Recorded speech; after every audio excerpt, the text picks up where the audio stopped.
ನಾನು ಹೇಳ್ತೀನಿ ನಿಜ, ನಾನು ಮುಂದೆ ಮುಖ್ಯಮಂತ್ರಿ, ನಾನೇ ಮುಖ್ಯಮಂತ್ರಿ ಆಗೋದು, ಅಭಿಪ್ರಾಯ ಬೇರೆ. ನೋಡಿ, ಇವರೆಲ್ಲ ಮಂತ್ರಿಗಳು, ಇವ್ರಿಗೂ ನಮ್ಮ ಇವ್ರಿಗೂ ಮಂತ್ರಿ, ನಮ್ಮ ದೇವ್ ಮಂತ್ರಿ ಮತ್ತು ರೈತ ಮುಖಂಡರುಗಳ ಬಂದಿದ್ದಾರೆ, ಸುಭಾಷ್ ಹುಟ್ಟಿದ್ದಾರೆ. ಅವ್ರು ಯಾರಿಗೆ ಹೇಳ್ತಾರೆ ಇವ್ರಿಗಂತೂ ಕೊಡ್ತೀವಿ. ಯಾಕೆಂದ್ರೆ ಇವ್ರು ಆದರ್ಶ ಪತ್ರಿಕಾ ಮಿತ್ರರ ಪರವಾಗಿ, ಅದರಲ್ಲೂ ಬೆಳಗಾವಿಯ ಪರವಾಗಿ ಕ್ಯಾಬಿನೆಟ್ ಕೊಡ್ತೀವಿ, ದಯಮಾಡಿ ಕೊಡ್ತೀವಿ. ನನ್ನ ಮುಖ್ಯಮಂತ್ರಿ ಆಗ್ತೀನಿ, ಎದುರುಬೇಡಿ ಅಂತ ಅದೇ. ಇಲ್ಲೊಂದು ಮಹಾನಗರ ಪಾಲಿಕೆ, ಇಲ್ಲಿ ಮಹಾನಗರ ಪಾಲಿಕೆಯಲ್ಲಿ ಈ ಪಾಲಿಕೆ ಎಲ್ಲಿದೆ, ಯಾವ ಜಾಗದಲ್ಲಿ, ಯಾವ ಭೂಮಿಯಲ್ಲಿ? ಗಂಡು ಮೆಟ್ಟಿದ ನೆಲ ಬೆಳಗಾವಿಯಲ್ಲಿ ಪಾಲಿಕೆ. ನೀವು ನಿಮಗೆ ಅವಕಾಶ ಕೊಟ್ಟಿದ್ರಿ ಒಂದೇ ಒಂದು ವಾರ, ಇವತ್ತಿನಿಂದ ಒಂದು ವಾರ, ಜೂನ್ 2ನೇ ತಾರೀಕು ಅವಕಾಶ ಕೊಟ್ಟಿದ್ದೀನಿ. 2ನೇ ತಾರೀಕಿನೊಳಗಾಗಿ ಅವರು ನಾಮಫಲಕ ಹೊರಗಾಕಿ ಒಳಗೆ ನಿರ್ಣಯ ಮಾಡಬೇಕು. ಇದು ಅವೇನು ಅವ್ರು ಮಾಡದೇ ಇದ್ರು, ಇದು ಕರ್ನಾಟಕ, ಅವ್ರ ಅಪ್ಪಂದಲ್ಲ, ಕರ್ನಾಟಕ ಅಭಿಪ್ರಾಯ ಬೇರೆ. ಆದರೆ ಅವರು ಯಾವ ಪಾರ್ಟಿಯವರಾಗಿರಲಿ, ಗಂಭೀರವಾಗಿ ಬೆಳಗಾವಿ ಕನ್ನಡಿಗರ ಗಂಡು ಮೆಟ್ಟಿದ ನೆಲ, ಇದು ಕರ್ನಾಟಕದ ಅವಿಭಾಜ್ಯ ಅಂಗ. ಮಹಾಜನ್ ವರದಿ ಜಾರಿ ಆಗಲೇಬೇಕು, ಇದು ಹೇಳಬೇಕು, ಒಪ್ಪಿಗೆ ನಿರ್ಣಯ ಮಾಡಬೇಕು. ಮಾಡಲಿಲ್ಲ ಕ್ರಾಂತಿ ಆಗುತ್ತೆ.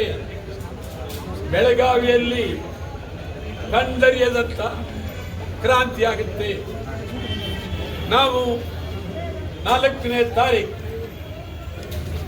ಬೆಂಗಳೂರಿನಲ್ಲಿ ರಾಜ್ಯ ಮಟ್ಟದ ಕನ್ನಡ ಪರ ಸಂಘಟನೆಗಳ ಸಭೆಯನ್ನು ಕರೆದಿದ್ದೇವೆ. ತಾವೆಲ್ಲರೂ ಬರಬೇಕು. ಇದರಲ್ಲಿ ಎಲ್ಲರೂ ದಯಮಾಡಿ ಏನೇ ಆದರೂ ಬರಬೇಕು. ಮತ್ತು ರೈತ ಸಂಘದವ್ರು ತಾವು ಬಂದಿದ್ದೀರಿ, ನೀವು ಸಾವಿರಾರು ಜನ ಸೇರಬೇಕು, ಹೋರಾಟಕ್ಕೆ ನಿಲ್ಲಬೇಕು. ಮಂಗಳವಾರ ಗಡುವು ಕೊಟ್ಟಿದ್ದೇವೆ. ಗಡುವು ನಾವು 4ನೇ ತಾರೀಕು ತೀರ್ಮಾನ ತಗೊಳ್ತೀವಿ. ಅಂತಿಮವಾಗಿ ಅಖಂಡ ಕರ್ನಾಟಕಕ್ಕೆ, ಅಖಂಡ ಕರ್ನಾಟಕ ಬಂದ್ಗೆ ಕರೆ ಕೊಡ್ತೀವಿ.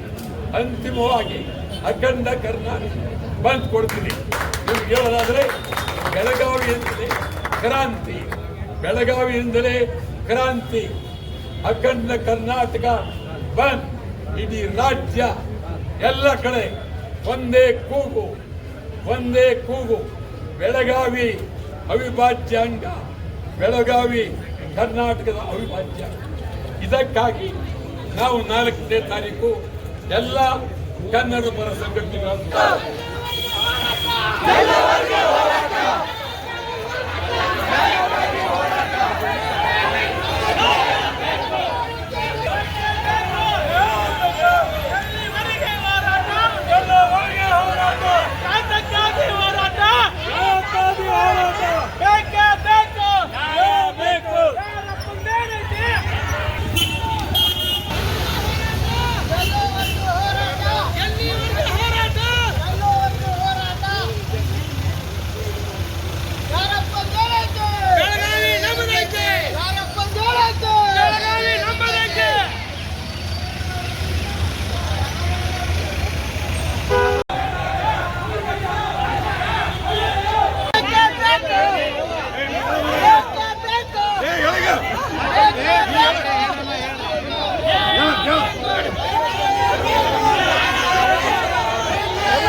कैमरा खाने के लिए